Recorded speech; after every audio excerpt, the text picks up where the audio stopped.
tal amigos? Bienvenidos a todos a un nuevo video. En esta ocasión vamos a ver la parte número 3 de esta pequeña serie del santuario. Y en este caso vamos a estar hablando acerca de las vestiduras de los sacerdotes. Más en particular la vestidura del sumo sacerdote. Y vamos a ver la figura del sacerdote en sí también, porque es importante y es un símbolo para nosotros como pueblo de Dios en estos tiempos finales. Así que vamos a encarar nuestro estudio. Si bien acá podemos ver en imágenes la vestidura del sacerdote común y del sumo sacerdote, nos vamos a centrar más en la vestidura del sumo sacerdote, que incluye los mismos atuendos que el sacerdote común, más otros elementos que vamos a considerar en esta pequeña charla, ¿sí? El primer texto que me gustaría compartir con ustedes dice: harás llegar delante de ti a Aarón tu hermano y a sus hijos consigo de entre los hijos de Israel, para que sean mis sacerdotes, a Aarón y a Nadab y a Abiú, a Eleazar, a Itamar, hijos de Aarón. Primer punto importante: no todos los levitas, o sea, no todos los de la tribu de Leví eran llamados a ser sacerdotes, sino solamente los que pertenecían a la casa de Aarón, ¿sí? A la familia de Aarón y sus hijos. Y de entre sus hijos, Dios mismo era el que escogía al sumo sacerdote. Pero de la tribu de Leví había muchas personas que estaban encargadas también en el servicio del santuario, ¿no? Colaboraban en los trabajos relacionados con el santuario, pero solamente los hijos de Aarón eran llamados a ser sacerdotes, a servir en el templo como sacerdotes, y obviamente había un sumo sacerdote, y vamos a ir viendo un poco el tema de las vestiduras, de las vestimentas, y la importancia que tiene conocer un poco estos símbolos, porque por algo están, ¿no? En la Biblia todo lo relacionado con el servicio del santuario, como estuvimos viendo en los programas anteriores, son una especie de mensaje en símbolos, en figuras, comprensibles para cualquiera, en un lenguaje universal, del plan de salvación y de la santidad también, ¿no? Así que ese es el propósito de estas pequeñas charlas. Pero ¿por qué Dios escogió a la tribu de Leví? Bueno, en realidad la idea de Dios, esta no era la idea original de Dios, la idea de Dios era que cada familia de Israel, no importa la tribu que sea, cada familia tuviera sus propios sacerdotes. O sea, que cada familia tuviera sus primogénitos, y los primogénitos fueran, digamos, el líder espiritual de cada familia, ¿sí?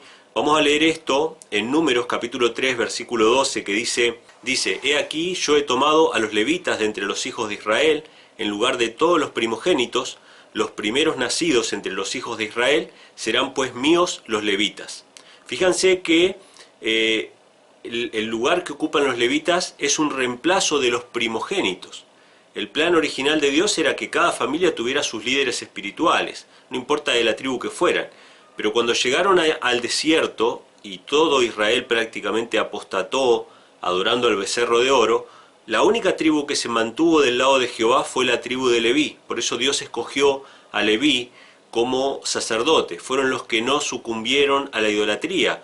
Y no solamente eso, sino que también ejecutaron los juicios de parte de Dios, ¿sí? Una gran mortandad se dio en ese lugar por causa de la idolatría. Así que esta tribu fue escogida por esa causa para que sean sacerdotes, en especial la familia de Aarón, ¿sí? Pero el objetivo de Dios era que todo su pueblo sea un pueblo de sacerdotes y de reyes. Esto lo podemos leer en Éxodo capítulo 19, versículo 6, que dice: vosotros me seréis un reino de sacerdotes y gente santa. Estas son palabras que dirás a los hijos de Israel. O sea, el propósito de Dios, antes de escoger a Leví, era que todo el pueblo sea un pueblo de sacerdotes. Y ser sacerdote básicamente es ser una especie de comunicador de la verdad de Dios, ¿sí? En este caso, Dios quería que Israel fuera luz a las naciones. Lo estuvimos viendo en los programas anteriores. No cumplió su propósito. Pero el objetivo original de Dios era que cada familia pudiera testificar del amor de Dios a todo el mundo que le rodeaba, que Israel fuera la luz para las naciones. Todos los israelitas estaban llamados a ser sacerdotes y reyes. Y esto lo podemos leer también en el Nuevo Testamento, porque sigue siendo el propósito de Dios que su iglesia, que su pueblo, sea un sacerdocio, que sea un comunicador de la verdad. Y esto está en 1 de Pedro, capítulo 2, versículo 9, y dice: mas vosotros sois linaje escogido, real sacerdocio, nación santa, pueblo adquirido por Dios, para que anunciéis las virtudes de aquel que os llamó de las tinieblas a su luz admirable. O sea, igualmente que en el antiguo Israel Dios tenía el propósito de que no haya unos pocos sacerdotes, sino que toda la nación se consagre al ministerio de esparcir el Evangelio al mundo, de la misma manera Dios quiere que toda su iglesia se consagre a la tarea de difundir el Evangelio al mundo. Esta doctrina o esta idea la llamó en su momento Martín Lutero el sacerdocio de todos los creyentes, ¿sí? Ustedes recuerden que la Reforma Protestante se da en un contexto en que el sacerdocio estaba tan corrompido y tan corrupto que obviamente el Evangelio no solamente que no avanzaba, sino que cada día había más oscuridad espiritual. Así que Lutero, entendiendo estas verdades, proclamó el sacerdocio de todos los creyentes, es decir, todos tenemos la responsabilidad de dar a conocer el mensaje de salvación a aquellos que nos rodean de alguna u otra manera. Obviamente que no todos somos llamados al ministerio, ¿no? Pero ese es otro tema. Yo creo que este tema del santuario, y en particular de los sacerdotes, nos va a ayudar en varias facetas. Nos va a mostrar nuestro deber como creyentes. En general, toda la iglesia es llamada a un ministerio de la reconciliación, a predicar el Evangelio, pero también nos va a ayudar a entender la santidad que tiene que tener aquel que es llamado al ministerio, y apartarse de la impureza y apartarse de la maldad, ¿no? Consagrarse realmente su vida entera al ministerio, y también nos ayuda a entender el sumo sacerdocio de Cristo, que es nuestro verdadero sumo sacerdote, ¿no? Que está en los cielos y que intercede delante del Padre por nosotros. Así que acá tenemos algunos puntos de partida para este pequeño estudio sobre las vestiduras. Y algo muy importante que tenemos que tener en cuenta es que, como dice Éxodo capítulo 28, versículos 40 y 41, para los hijos de Aarón harás túnicas, también les harás cintos y les harás tiaras para honra y hermosura, y con ellos vestirás a Aarón tu hermano y a sus hijos con él, y los ungirás y los consagrarás y santificarás para que sean mis sacerdotes. Fíjense que el acto de vestir al sacerdote no lo hace el sacerdote mismo. El sacerdote es vestido por otros, y esto es muy importante, porque estas vestiduras que representan la justicia de Dios, la justicia de Cristo, la recibimos. O sea, nosotros somos llamados a predicar el Evangelio, pero somos capacitados por Dios mismo. Dios hace una obra en nuestra vida de transformación, de cambiar nuestro corazón y de capacitarnos para su servicio, ¿sí? Y dice que estas vestiduras son para honra y hermosura, que esto es contrario a la vergüenza y a la desnudez, que lo vamos a ver también a continuación. Y seguramente muchos de ustedes han visto esta imagen que pongo en pantalla. Cuando ponen vestiduras blancas en Google le va a aparecer esta imagen junto con muchas otras. Y van a ver que es muy particular. Esta imagen se usa mucho en las iglesias para tratar de ejemplificar la justificación por la fe. Pero es una falsa justificación por la fe. Fíjense que hasta el artista mismo plasmó de manera equivocada la justificación por la fe. Porque las vestiduras viles que lleva este hombre no son quitadas, no son sacadas, sino que son cubiertas. Y esto es algo que es muy común en el sacerdocio humano. Nosotros tenemos a la iglesia popular, con su sacerdocio, con sus sacerdotes, y se estila mucho encubrir el pecado, ¿no?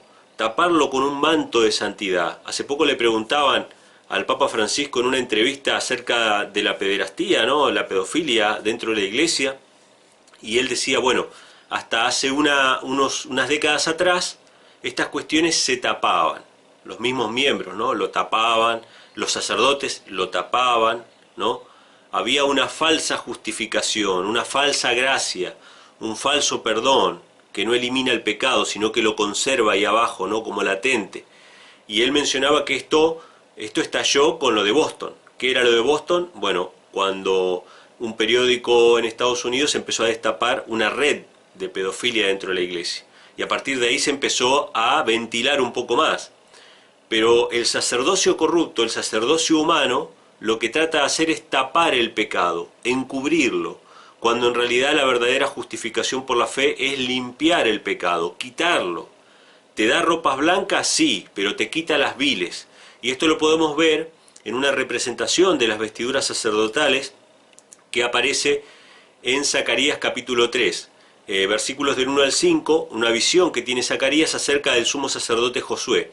Y dice lo siguiente: me mostró al sumo sacerdote Josué, el cual estaba delante del ángel de Jehová, y Satanás estaba a su mano derecha para acusarle, y dijo Jehová a Satanás: Jehová te reprenda, oh Satanás, Jehová que ha escogido a Jerusalén te reprenda.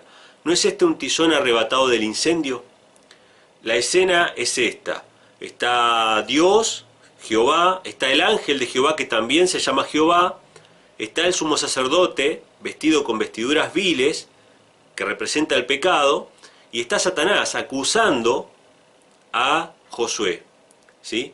Entonces Jehová, el ángel de Jehová dice que Jehová te reprenda, le dice a Satanás, o sea, lo remite a su padre, lo remite a su padre. Cristo remite al acusador a su padre, no se atreve a proferir un juicio de condenación, sino que dice que Jehová te reprenda, Satanás. Y luego agrega otra cosa, dice, este es un tizón arrebatado del incendio, que esto representa la gracia de Dios, ¿no? El fuego del pecado nos consume, un tizón es como un palito que está medio quemado, ¿sí? Pero no llegó a quemarse del todo.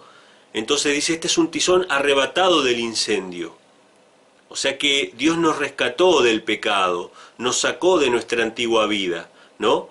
Y entonces dice lo siguiente, y Josué estaba vestido de vestiduras viles, como la foto que vimos hace un ratito.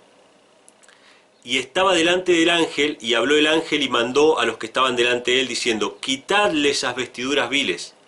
O sea, el pecado no se cubre, el pecado se quita. Dios tiene poder para quitar el pecado de nuestra vida. Y eso es algo que, hermanos, tenemos que reclamar eso, tenemos que pedirle a Dios, Señor, no ocultes mi pecado, no lo encubras, quítamelo, cámbiame el corazón, ¿no? Y Dios tiene poder para hacerlo. Entonces dice, quitadle esas vestiduras viles, y a él le dijo, mira que he quitado de ti tu pecado, y te he hecho vestir ropas de gala, ¿sí? Para honra y hermosura, como decía el versículo anterior. Después dijo, pongan mitra limpia sobre su cabeza, y pusieron una mitra limpia sobre su cabeza, y le vistieron las ropas, y el ángel de Jehová estaba en pie. Fíjense en esta visión, hermanos, podemos ver que la imagen tan popular está mal, ¿sí? Esta imagen tan popular de las ropas viles siendo cubiertas con ropas blancas está mal. Las ropas viles tienen que ser quitadas, tienen que ser sacadas de ahí. Y Dios tiene el poder a través de la sangre de Cristo de limpiarnos del pecado, ¿sí? De perdonarnos y limpiarnos de toda maldad. Así que teniendo más o menos esto en mente, vamos a introducirnos un poco en este tema de las vestiduras. Lo podemos ver en Génesis, cuando nuestros primeros padres pecaron, ellos estaban desnudos, pero la gloria de Dios evidentemente les cubría, y cuando ellos pecaron, esa gloria que los cubría se apartó, y ellos sintieron vergüenza porque estaban desnudos, tejieron delantales con hojas de higuera que eran obviamente insuficientes. Las obras del ser humano que trata de autojustificarse no sirve, no funciona. Entonces dice Génesis capítulo 3, verso 21, Jehová Dios hizo al hombre y a su mujer túnicas de pieles y los vistió. O sea que esta es la justificación por la fe. La justificación se recibe, la justicia de Dios se recibe por fe, ¿sí? Otro caso también muy conocido es el caso de Noé, que por su pecado, por su embriaguez, quedó desnudo, ¿sí? Y esto es lo que pasa en la vida de cualquier creyente. Nuestro pecado nos expone, nos deja desnudos. Y no solamente acarreamos problemas para nosotros, sino para nuestra familia, para los que nos rodean, ¿no? En este caso, Cam, su hijo, fue maldito por causa de eso, porque se mofó, se burló de la desnudez de su padre, y fueron sus otros dos hijos quienes cubrieron la desnudez caminando hacia atrás. Este otro ejemplo, ¿no? Que vemos el pecado representado con la desnudez. Y por último, en Apocalipsis capítulo 3, versículos 17 y 18, está la gran invitación que Dios hace a su iglesia del tiempo del fin, la última de las iglesias, la iglesia de la Odisea, que dice, porque tú dices, yo soy rico y me he enriquecido, y de ninguna cosa tengo necesidad, y no sabes que tú eres un desventurado, miserable, pobre, ciego y desnudo. Por tanto, yo te aconsejo que de mí compres oro afinado en fuego, para que seas rico, y vestiduras blancas para vestirte, y que no se descubra la vergüenza de tu desnudez, y unge tus ojos con colirio para que veas. Fíjense, hermanos, qué interesante esto, ¿no? Dios nos llama a comprar ropas blancas. ¿Y cómo se le compra a Dios? Sin precio y sin dinero. O sea, recibimos gratuitamente de parte de Dios esa justicia. Y esas vestiduras blancas para vestirse es la justicia de Dios, para tapar la vergüenza de nuestra desnudez, ¿sí? también está el oro, el colirio, bueno, otras cuestiones, ¿no? Pero lo que nos convoca en esta ocasión es el tema de las vestiduras. Así que teniendo esto en mente, lo de la justificación por la fe, de las vestiduras como símbolo de esa justicia de Dios que quiere poner en nosotros para cubrirnos, vamos a ir examinando algunas de las partes de las vestiduras sacerdotales para ver su significado espiritual. El versículo que más concretamente encierra todas las vestiduras se encuentra en Éxodo 28, versículo 4. Hay muchos otros textos que hablan acerca de las vestiduras, dan detalles, que si tuviéramos que citarlos a todos no terminaríamos más, así que este texto me pareció que es el que tiene todos los elementos, o la mayoría de ellos por lo menos, que nos van a ayudar para comprender un poco el orden de cómo debemos ver estos elementos. Las vestiduras que harán son estas, dice, el pectoral, el éfod, el manto, la túnica bordada, la mitra y el cinturón. Hagan pues las vestiduras sagradas para Aarón tu hermano y para sus hijos para que sean mis sacerdotes. O sea, acá tenemos un resumen de lo que son las vestiduras para el sacerdote. Y vamos a ir viendo por parte, ¿sí? Como están en el orden en este versículo. Lo primero que se menciona es el pectoral. Y el pectoral es algo muy interesante, es un adorno. Nosotros podríamos decir que no tiene ninguna función de cubrirse del frío, ninguna función útil, podríamos decir. O sea que solamente tiene una función decorativa. Y eso es real, pero también tiene un simbolismo, un significado. Este pectoral era un paño cuadrado, ¿sí? Que estaba bordado con diferentes hilos, que lo vamos a ver a continuación, y que tenía engastadas una serie de piedras, ¿sí? Tenía un adorno de pedrería de 12 piedras distintas, todas piedras preciosas, pero todas distintas, y que seguramente los que conocen de esto, que no es mi caso, sabrán que cada una de estas piedras tiene diferente valor. No es lo mismo un diamante que un jacinto, que una esmeralda, ¿sí? O sea, cada piedra debe tener un valor distinto en el mercado, debe estar valorado de manera distinta. Tienen una belleza que es particular de cada una de ellas, ¿sí? Pero todas son preciosas, son consideradas por Dios, en esta representación, todas estas piedras son consideradas preciosas.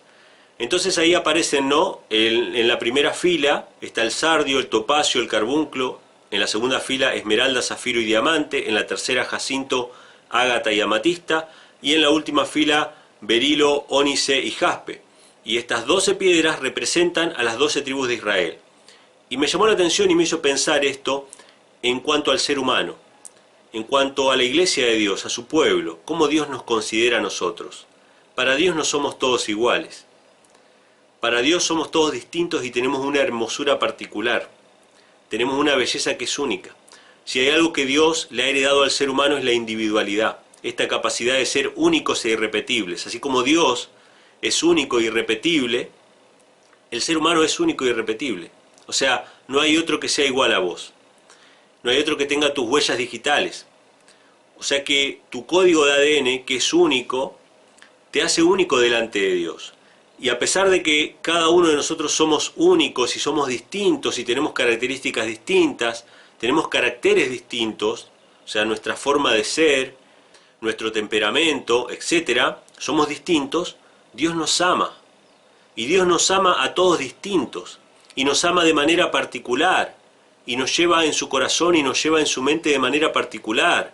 Dios no nos ve como una masa uniforme de seres humanos y dice, bueno, los seres humanos son toda esa masa, ese colectivo, que todos entre todos forman una sola cosa. No, Dios te conoce a vos particularmente, con tus debilidades, con tus sufrimientos, y aún así, aunque sos diferente al otro, a fulano, y al otro, y al otro, y al otro, sos precioso para Dios. O sea que Dios nos considera de manera individual, nos considera de manera personal, y quiere tener una relación con nosotros de manera personal.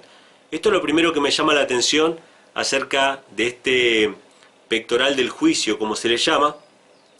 Y vamos a leer un pasaje que dice lo siguiente, Éxodo 28, versículo 29, dice, llevará Aarón los nombres de los hijos de Israel en el pectoral del juicio sobre su corazón, cuando entre en el santuario por memorial delante de Jehová continuamente. Fíjense la expresión, ¿dónde lleva el sumo sacerdote que representa a Cristo, nuestro gran sumo sacerdote? ¿Dónde lleva a las 12 tribus de Israel? ¿A dónde lleva a sus hijos que son cada uno único, particular? cada uno de manera individual. ¿Dónde los lleva? En su corazón, sobre su corazón. Dios piensa en nosotros de manera especial. Él nos tiene presente en su mente. Y Salmos 40, verso 17 confirma esta idea, diciendo: aunque afligido yo y necesitado, Jehová pensará en mí. Cuando David dice esto, no es solamente la experiencia de David. Jehová piensa en vos también, y en mí también, de manera particular. Dios nos tiene identificados. Imagínense que Dios tiene contadas las estrellas y a cada una la llama por su nombre. ¿Cómo no va a poder llamarnos a nosotros cada uno por nuestro nombre, identificarnos y amarnos de manera particular? Entonces, este es el primer significado que vemos acá en el pectoral del juicio, ¿no? Estas 12 piedras que representaban al pueblo de Dios, cada uno con sus particularidades, pero cada una preciosa para Dios.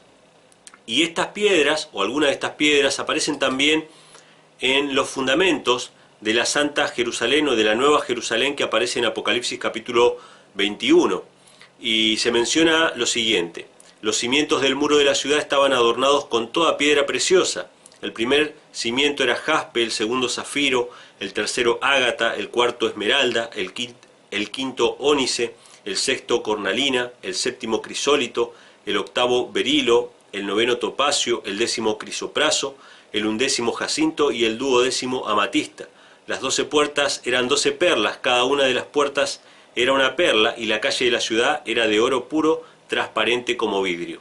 Cuando leemos esta descripción y recordamos el pectoral del juicio que usaban los sacerdotes, vemos que hay una relación. De hecho, las 12 puertas de la Santa Ciudad o de la Nueva Jerusalén van a tener escritos los nombres de las 12 tribus de Israel. La relación es absoluta.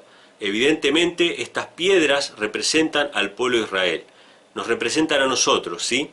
Y esto es muy emocionante porque evidentemente para Dios somos su especial tesoro. Dios nos cuida y nos ama como su tesoro. Somos lo más precioso que Él tiene. Somos su hijo más pequeño, ¿sí? La última creación que Dios hizo en el universo.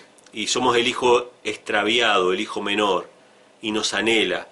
Y otro pasaje, también un poco enigmático, pero yo les dejo abierta la línea de investigación para ustedes, es Ezequiel 28:13, que habla acerca de la caída de Lucifer, y que menciona lo siguiente: en Edén, en el huerto de Dios estuviste, de toda piedra preciosa era tu vestidura, de cornalina, topacio, jaspe, crisólito, berilo y ónice, de zafiro, carbunclo, esmeralda y oro. Los primores de tus tamboriles y flautas estuvieron preparados para ti en el día de tu creación. Lucifer, antes de caer, antes de rebelarse contra Dios, estaba vestido de piedras preciosas. Y esto es interesante, porque sabemos nosotros que Lucifer, cuando cayó, arrastró la tercera parte de los ángeles consigo. O sea que dejó un gran vacío en el cielo, de seres que se perdieron, de criaturas de Dios que abandonaron su lugar. Hay muchas personas que sugieren esta idea de que, como las piedras preciosas también son el adorno del pueblo de Dios, y son representados por estas piedras preciosas, entonces los hijos de Dios que sean salvos, los redimidos, el pueblo de Dios, va a reemplazar, ¿sí? O va a ocupar ese lugar vacío que quedó en el cielo cuando Satanás y sus ángeles cayeron.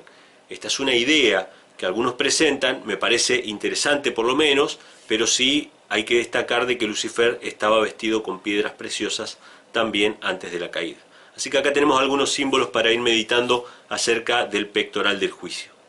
Luego, lo que menciona este pasaje es el éfod, o el efod, según como cada uno lo pronuncie. El efod era una prenda, una especie de chaleco que tenía un agujero en el medio, ¿sí? Lo podemos ver ahí en pantalla, y que la característica de este éfod es que estaba entretejido, estaba confeccionado con varios tipos de hilo, ¿sí? Y que eran costosos, obviamente, y por lo tanto era una prenda ostentosa, y era una prenda llamativa, como lo podemos ver en la pantalla, ¿sí? Era una prenda no muy sobria, que digamos, ¿no? Era bastante visible. Y los hilos que componían esta costura eran oro, hilos de azul, hilos de púrpura, hilos de carmesí, que el carmesí vendría a ser un rojo, el púrpura vendría a ser un violeta, y también hilos de lino, que el lino es blanco, ¿sí? Por naturaleza. Entonces tenían estos 5 hilos que confeccionaban el éfod, ¿sí? y también aparte tenían 2 piedras de ónice en las sombreras, que lo podemos ver también en el gráfico, que esas piedras de ónice tenían escritos también los nombres de los hijos de Israel, 6 tribus en cada piedra, y eso estaba en las sombreras engastadas con oro también, ¿sí? Así que esta prenda es muy llamativa, junto con el pectoral. Obviamente estamos hablando de una ostentación terrible, de mucha riqueza, de mucha gloria, de mucha hermosura, y obviamente esto está por fuera, para ser visto. Y ustedes van a ver que a medida que vamos avanzando en las prendas que están más atrás o más abajo son menos ostentosas, son menos llamativas, pero son más significativas, ¿sí? Así que vamos a ver algo interesante acerca de esta prenda, una interpretación interesante que tiene que ver con la forma en que se viste la antítesis del pueblo de Israel, que vendría a ser la gran ramera, ¿sí? La iglesia popular, la iglesia apóstata, la iglesia que se ha prostituido, digamos, que aparece en el libro de Apocalipsis, y vamos a ver que está confeccionada su vestidura con los mismos elementos que aparecen en el éfod. Lo podemos leer, por ejemplo, en Apocalipsis capítulo 17, verso 4, que dice: la mujer estaba vestida de púrpura, que era el violeta que mencionábamos, escarlata, que vendría a ser el carmesí o rojo, adornada de oro, recuerden que tenía hilos de oro, de piedras preciosas, recuerden el pectoral con piedras preciosas, y de perlas. Las perlas no se mencionan, pero forman parte también ahí de la vestidura de la gran ramera. Y tenía en la mano un cáliz de oro lleno de las abominaciones y de la inmundicia de su fornicación. Otro pasaje, Apocalipsis 18, verso 16, dice, diciendo: ay, ay de la gran ciudad, la misma ramera, que estaba vestida de lino fino. Fíjense que el éfod tenía hilos de lino también, de púrpura, el violeta, el escarlata, que es el rojo, y estaban adornadas de oro, hilos de oro, de piedras preciosas, el pectoral, y de perlas. Menciona las perlas también. Entonces vemos que si hiciéramos un pantallazo y contempláramos a la gran ramera, y contempláramos a la iglesia popular, y con los colores que se viste, y con las formas y los ornamentos que tiene, no sería muy fácil identificar a la gran ramera del pueblo de Dios, del sacerdocio verdadero, del sacerdocio genuino de Israel, ¿no? Que hoy en día sería el sacerdocio de todos los creyentes, y un mensaje particular que tiene la iglesia de Dios. Entonces, ahora ustedes piensen por un momento de qué manera pueden identificar ustedes el sacerdocio verdadero del sacerdocio falso cuando tienen casi los mismos elementos. ¿Qué elemento le falta a la gran ramera que tiene el éfod, pero que no tiene la gran ramera, y que hace la diferencia entre una vestimenta y otra? Pónganle pausa si quieren, vuelvan para atrás si quieren el video y vean de qué estaba compuesto. Yo lo voy a poner un minutito en la pantalla. Recuerden que el éfod estaba compuesto con hilos de oro, hilos de azul, hilos de púrpura, carmesí y de lino, ¿sí? Y cuando vamos a la gran ramera, dice que estaba vestida de púrpura, escarlata, oro, piedras preciosas, perlas, ¿sí? Lino fino, esto lo menciona también. Entonces, ¿qué elemento le falta a la gran ramera que forma parte del éfod, pero que no forma parte de la vestidura de la gran ramera? Acá les voy a poner una foto para que ustedes vean y sigan pensando y sigan comparando en su mente. Si ya tienen la respuesta, bien. Fíjense en estas fotos. Podemos ver el púrpura, que es el violeta. Podemos ver el escarlata, que es el rojo. Podemos ver el lino, que es el blanco. Y podemos ver los hilos de oro también. O sea, todos los colores del sacerdocio levítico aparecen acá, menos uno. Si ya tenés la respuesta, buenísimo. Y si no, ahora te vas a dar cuenta. ¿Qué elemento le falta a la gran ramera? Le falta el azul. El azul es uno de los hilos que forma parte de la vestidura sacerdotal levítica y que no está en la vestidura sacerdotal de la gran ramera. Y el azul es muy representativo porque tiene que ver con lo divino, tiene que ver con lo celestial, tiene que ver con el cielo de Dios y con su ley y con su trono. Lo vamos a ver ahora en algunos versículos, no estoy inventando nada. Pero pongámonos a pensar por un momento estos colores que estamos viendo en pantalla. El rojo representa sacrificio, la sangre, ¿sí? La humanidad. ¿Tiene la iglesia romana sacrificios? Claro que tiene sacrificios. La misa y muchos otros tipos de sacrificios y de ofrendas y de obras que se hacen, ¿sí? El blanco, el lino, representa las obras La salvación por obras o las obras justas, que para ellos son justas, ¿tienen obras? Sí tienen obras. El oro representa el poder y lo terrenal, la gloria mundana, ¿tiene gloria mundana? Tiene también gloria mundana. El púrpura, que es una mezcla, esto es interesante, ¿no? El rojo, cuando se mezcla con el azul, lo humano, cuando se mezcla con lo divino, da el púrpura, ¿sí? Que es la mezcla entre lo divino y lo humano. Entonces, la Iglesia de Roma tiene el rojo, tiene lo humano, pretende ser una mezcla entre lo divino y lo humano, pero le falta lo divino, le falta el azul, que el sacerdocio levítico sí lo tenía en su vestimenta. Entonces vamos a ver qué representa el azul en la Biblia. Podemos leer primero Números capítulo 15, versículos 37 al 40, donde Dios le manda al pueblo de Israel ponerse unos flecos, unos hilos de color azul en el borde de su manto. Y dice así: Jehová habló a Moisés diciendo, habla a los hijos de Israel y diles, que se hagan franjas en los bordes de sus vestidos por sus generaciones y pongan en cada franja de los bordes un cordón de azul, y os servirá de franja para que cuando lo veáis os acordéis de todos los mandamientos de Jehová. Fíjense, ¿con qué está relacionado el azul? Con los mandamientos de Jehová. ¿Qué hizo la gran ramera? Eliminó los mandamientos de Jehová, inventó sus propios mandamientos. De hecho, Daniel dice que pensaría en cambiar los tiempos y la ley. O sea que es obvio que no va a estar el azul, porque el azul representa la ley de Jehová, la presencia de Dios, su carácter, manifestado en su ley, ¿sí? Entonces dice, os servirá de franja para que cuando lo veáis os acordéis de todos los mandamientos de Jehová, para ponerlos por obra, y no miréis en pos de vuestro corazón y de vuestros ojos, en pos de los cuales os prostituyáis. ¿Qué pasa si la iglesia se olvida de los mandamientos de Dios? Se vuelve una ramera, se vuelve una prostituta. Por eso la ramera no tiene azul. La ramera no puede tener azul, porque se olvidó de los mandamientos de Jehová. Se prostituyó siguiendo su propio corazón. Entonces dice, para que os acordéis y hagáis todos mis mandamientos y seáis santos a vuestro Dios. Acá tenemos la primera referencia al azul relacionado a los mandamientos de Dios, relacionado a la obediencia, a la ley de Dios. Pero esto también tiene que ver con el trono de Dios, y que el trono de Dios justamente en el santuario, cuando lo vimos la semana pasada, el trono de Dios era el arca de la alianza. Ahí es donde se manifestaba Dios, su gloria, ¿sí? Ese era el trono de Dios. Y en ese trono que estaba la ley de Dios. O sea que el trono y la ley están relacionados indiscutiblemente. Así que los versículos siguientes que vamos a ver, que hablan del color azul, relacionado con el trono, también tienen esta relación con la ley de Dios. Por ejemplo, en Éxodo capítulo 24, cuando ellos suben al monte Sinaí, dice así: vieron al Dios de Israel, y había debajo de sus pies como un embaldosado de zafiro. Fíjense, el trono de Dios tiene un embaldosado de zafiro, semejante al cielo cuando está sereno. ¿De qué color es el cielo? Azul. ¿De qué color es el zafiro? Azul. El trono de Dios está relacionado con el color azul.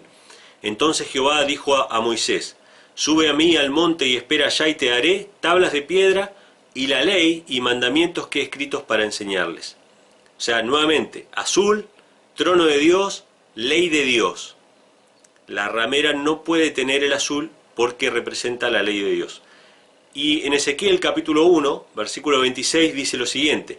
Esta es la visión de Ezequiel del trono de Dios con los seres vivientes y con, bueno, toda la estructura que forma parte de ese trono, ¿no? Que es un trono movible, vale mencionarlo.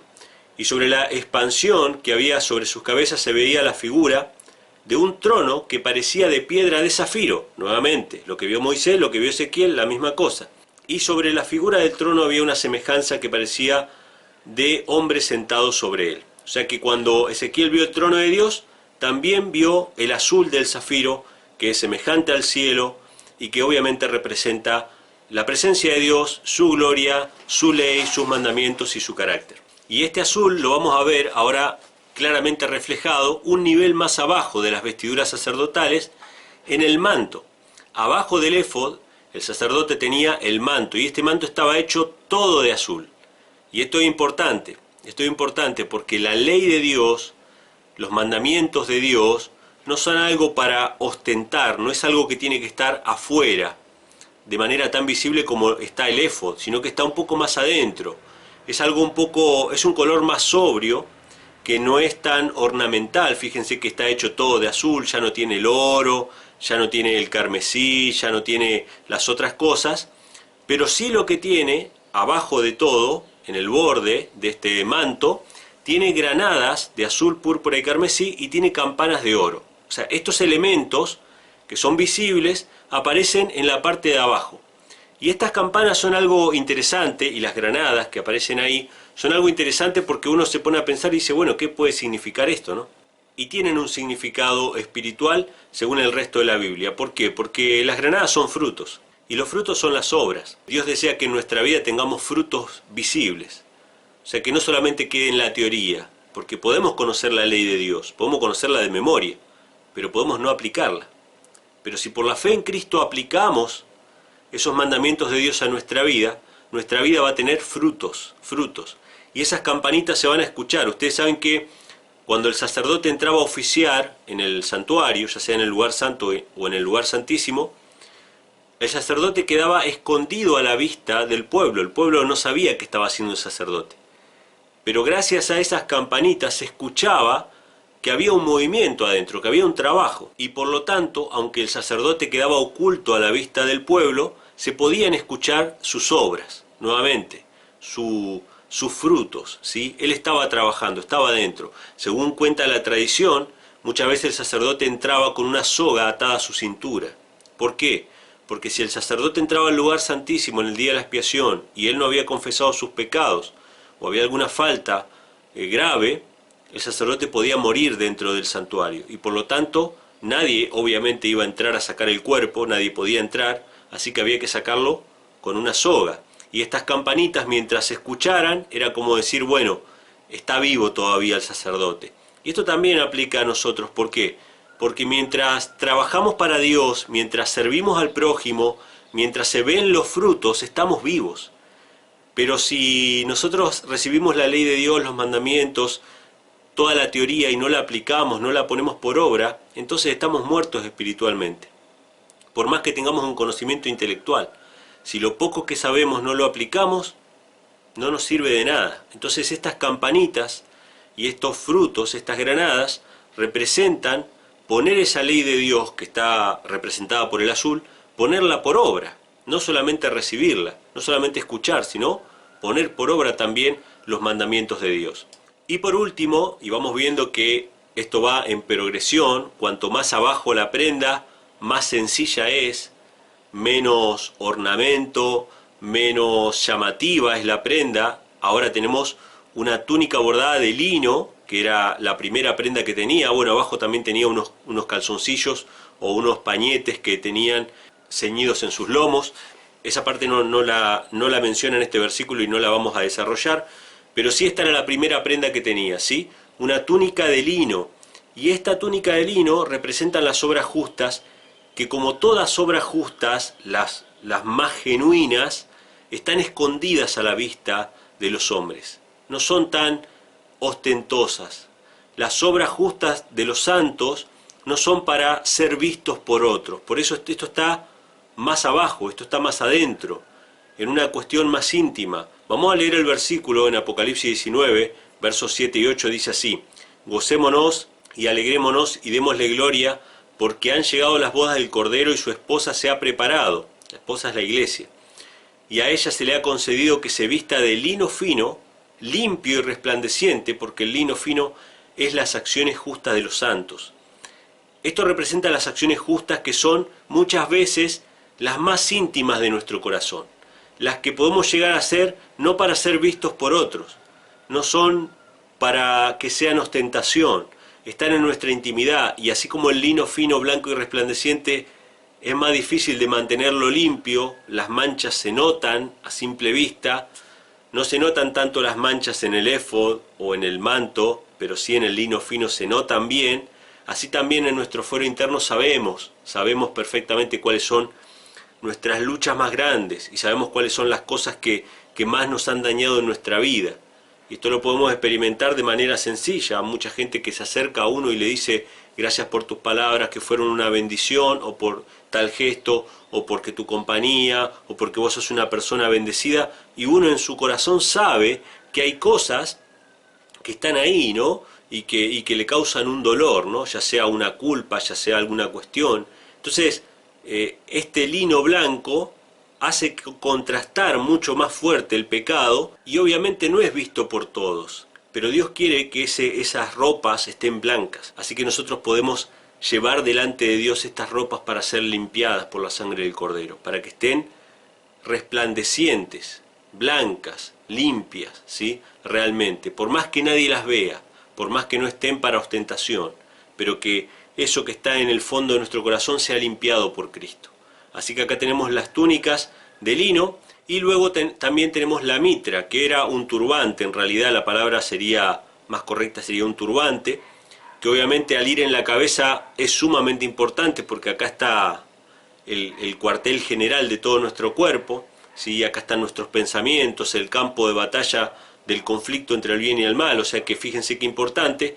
Y hay un detalle en esta mitra que tiene una lámina de oro con una inscripción. Vamos a leerlo en Éxodo 28, versículos 36 al 38, que dice así: harás además una lámina de oro fino y grabarás en ella como grabadura de sello santidad a Jehová. Y la pondrás con un cordón de azul y estará sobre la mitra, por la parte delantera de la mitra estará y estará sobre la frente de Aarón.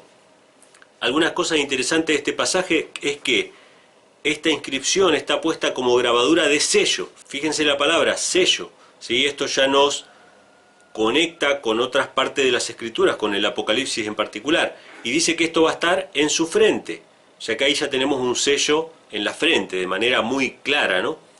Otro pasaje que está relacionado con esto tiene que ver con Deuteronomio 6, de guardar las palabras de Dios en nuestro corazón, en nuestra mente, ¿sí? En nuestra mano, pero en este caso se habla de atar, ¿sí?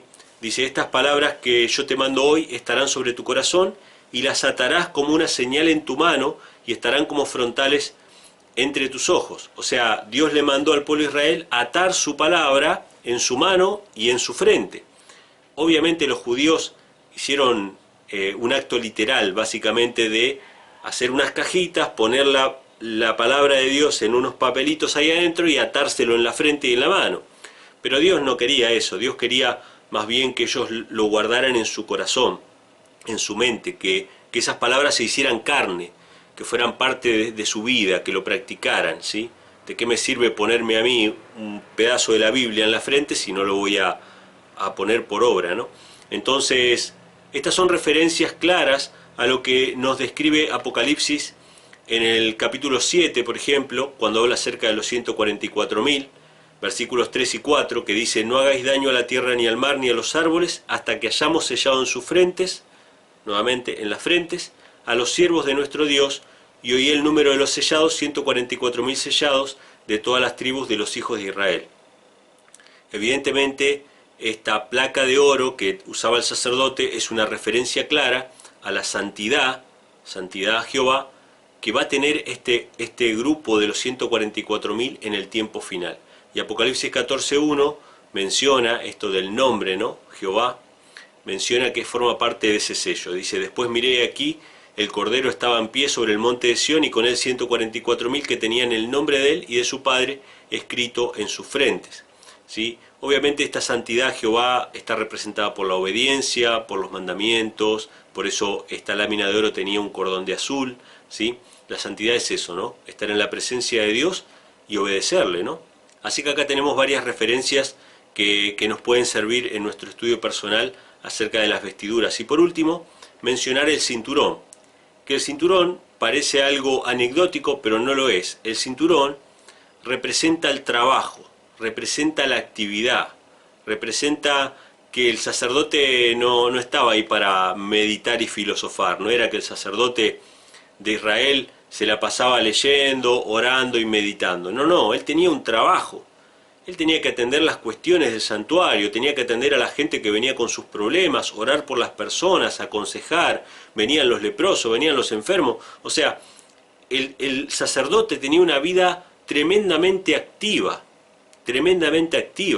y por lo tanto sus prendas de vestir no podían usarse sin ceñirse los lomos, no podía estar sin ceñirse con un cinto, ¿sí? Y esta vida de actividad es la vida del creyente. Cuanto más paz hay en el corazón del creyente, cuanto más en calma está su corazón con Dios, más activa es la vida del creyente. Cuanto más conflictos hay en el corazón del ser humano, cuanto más alejado de Dios está el ser humano, es una vida menos activa, es una vida menos productiva. Pero vamos a ver este símbolo del cinto en varios pasajes. Por ejemplo, en Éxodo 12, cuando estaban celebrando la fiesta de la Pascua, a punto de salir de Egipto, dice: los comeréis así, al cordero, ¿no? Ceñidos vuestros lomos, vuestro calzado en vuestros pies y vuestro bordón en vuestra mano, y lo comeréis apresuradamente. Es la Pascua de Jehová. O sea, a pesar de que ellos estaban celebrando un rito que representaba su liberación, ellos no podían estar ahí durmiendo, ellos tenían que estar preparados para la acción, preparados para moverse, para salir de Egipto. Otro pasaje en Lucas capítulo 12, verso 35 dice: estén ceñidos vuestros lomos y vuestras lámparas encendidas. Esto se lo dice a los discípulos porque iban a ser perseguidos. Su actividad no iba a ser una actividad fácil, iba a ser peligrosa, así que ellos tenían que estar ceñidos sus lomos. Y en Efesios capítulo 6, verso 14 dice: estad pues firmes, ceñidos vuestros lomos con la verdad y vestidos con la coraza de justicia. ¿Qué podríamos decir de este último símbolo? Estar siempre listos, estar siempre preparados para actuar, para trabajar, para servir al prójimo. Siempre hay algo para hacer, por lo tanto tenemos que vivir nuestra vida ceñidos nuestros lomos. Y quisiera terminar con un pasaje que se encuentra en Isaías capítulo 54, versos 10 al 14. Yo creo que podríamos resumir esto de las vestiduras en el sentido de que Dios nos limpia, Dios nos quita el pecado, nos da vestiduras de gala, nos hace útiles para los demás, nos hace trabajar para otros, nos da su santidad, su ley, sus mandamientos para que vivamos en su presencia, transforma nuestra vida y nos da un nuevo corazón. Y eso lo hace a través de su misericordia. Y la justicia de Dios es la que se hace manifiesta en nuestra vida. Y este pasaje resume bastante bien esta cuestión en Isaías capítulo 54, donde Dios le habla a su pueblo Israel y cuál es su anhelo para nosotros, ¿no? Dice: porque los montes se moverán y los collados temblarán, pero no se apartará de ti mi misericordia. Escuchen esto, hermanos. Puede que las montañas se caigan, puede que tiemble el piso debajo de tus pies, o sea, podés perder tu confianza en la corteza terrestre, pero nunca se apartará de nosotros la misericordia de Jehová. Nunca dudes de que Dios te ama. Nunca dudes de que Dios te busca y que te reclama como su hijo, y que te valora como una piedra preciosa, y que sos de valor y de importancia para Él. Nunca dudes eso. Dice: ni el pacto de mi paz se quebrará, dijo Jehová, el que tiene misericordia de ti. Y ahora nos habla a nosotros, ¿no? Seres humanos que estamos cansados, algunos de esta vida de pecado, de este mundo de pecado, del sufrimiento que nos rodea.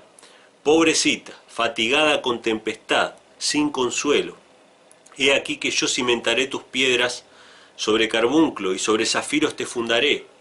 Tus ventanas pondré de piedras preciosas, tus puertas de piedras de carbunclo y todas tus murallas de piedras preciosas. Y todos tus hijos serán enseñados por Jehová, y se multiplicará la paz de tus hijos.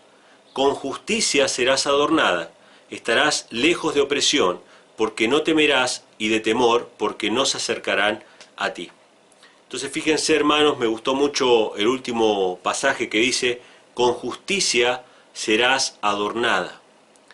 Todas estas piedras, todos estos ornamentos, toda esta belleza, esta honra y hermosura con la que Dios vistió al sacerdote, es la justicia de Dios con la que Él quiere hermosear nuestra vida.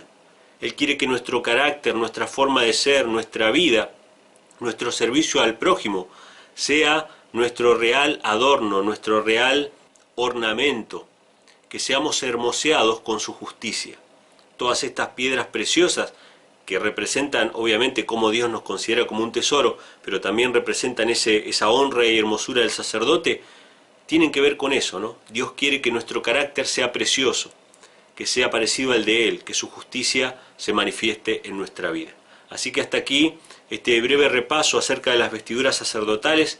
Espero que les haya sido de bendición. Este es nuestro tema número 3 del santuario. Pueden ver los otros 2 temas en los videos que les voy a dejar a continuación.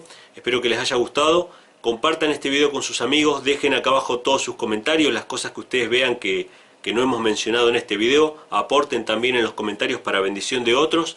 Suscríbanse al canal y nos estaremos encontrando en un próximo video. Que Dios les bendiga.